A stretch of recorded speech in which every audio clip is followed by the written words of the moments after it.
Salam kasih saudara semua. Bersama saya di video Pendewasaan Iman 4 Juli 2021 dengan tema Dipanggil dan Diutus.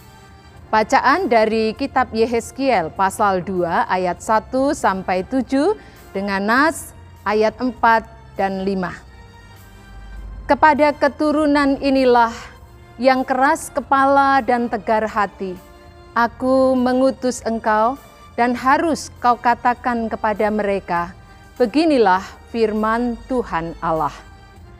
Dan baik mereka mendengarkan atau tidak, sebab mereka adalah kaum pemberontak. Mereka akan mengetahui bahwa seorang nabi ada di tengah-tengah mereka.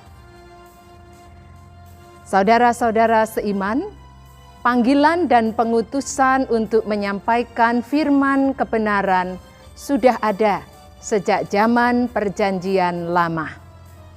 Nabi Yehezkiel dipanggil oleh Tuhan dan diutus untuk berkarya sebagai nabi di tengah-tengah umat Israel yang sedang berada di pembuangan Babel. Umat yang dihadapi adalah umat yang keras hati, tegar tengkuk, dan suka memberontak kepada Allah. Yehezkiel harus membimbing umat untuk percaya bahwa Tuhan tetap menyertai mereka dengan kasih-Nya selama dalam pembuangan. Sebuah tugas yang berat jika Yehezkiel hanya mengandalkan kemampuannya yang terbatas. Bersyukur Yehezkiel mengimani Tuhan yang memanggil dan mengutus dia tidak akan meninggalkannya. Yehezkiel bersinergi dengan Tuhan sehingga kuat dan mampu menghadapi kesulitan. Tuhan Allah berkarya bersama Yehezkiel. Yehezkiel dijadikan kawan sekerjanya. Saudara-saudara, pada masa sekarang, sebagai pengikut Tuhan Yesus, kita juga dipanggil dan diutus untuk menyampaikan firman kebenaran, kabar baik tentang kasih Tuhan, tentang pengampunan dosa bagi yang bertobat, dan tentang anugerah keselamatan kekal kepada semua orang di tengah situasi dunia yang dipenuhi berbagai pergumulan dan kesulitan.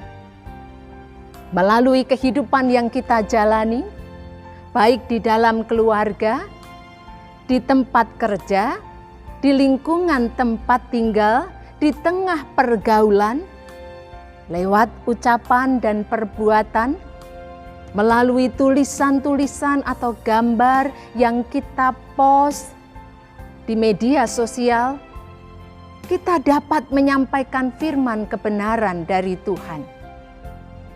Mungkin akan ada penolakan yang kita alami. Kita diabaikan, tapi tetaplah berharap akan ada juga yang menerimanya. Seperti apapun respon yang kita terima, tetaplah lakukan dengan sukacita. Sambil percaya, Tuhan akan memampukan kita dan tidak meninggalkan kita. Mari setia menjadi kawan sekerja Allah, menuntun mereka yang bengkok jalan hidupnya agar kembali melangkah pada jalan Tuhan. Mengingatkan mereka yang keras hati dan suka memberontak kepada Tuhan, agar kembali dekat dengan Tuhan dalam kelembutan hati. Meneguhkan mereka yang meragukan kasih Tuhan, agar tetap berpengharapan kepadanya. Kiranya kasih Tuhan melingkupi saudara dan saya ketika berkarya bagi Dia dan sesama. Amin. Tuhan Yesus memberkati.